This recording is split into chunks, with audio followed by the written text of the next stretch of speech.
it's about just drawing what you see, not what you think the animal looks like. And it's actually about the art of looking more than anything else, about learning how to look.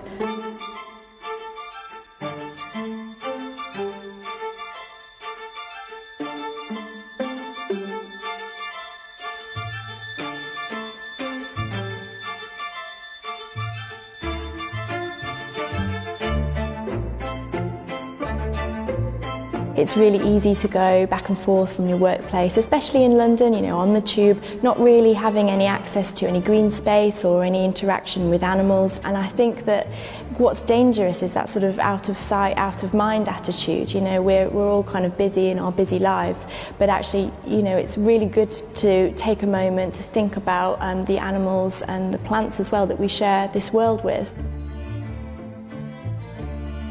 I think it's great that children should grow up with animals because you need to connect with nature. You can't only always be on an iPad.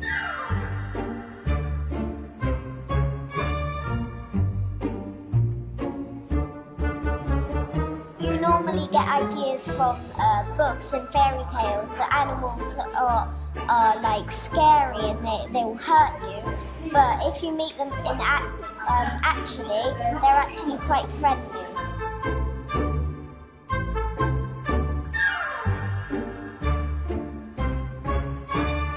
A marker of success of a really good class is happy people, happy animals, and possibly even with the hope to implement a behaviour change. We run quite a few classes with miniature pigs, and that's a really wonderful opportunity to talk about, you know, the different welfare issues in the pig farming industry and the meat industry.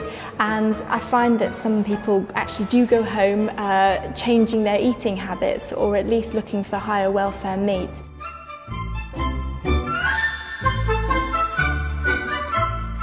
The first ever drawing class was with owls, and it was pandemonium actually. It was an interesting experience, but what amazed me is that it had such a good uptake. I think because it was quite a new and interesting idea, people wanted to take part in it, and animals don't ever lose their magic.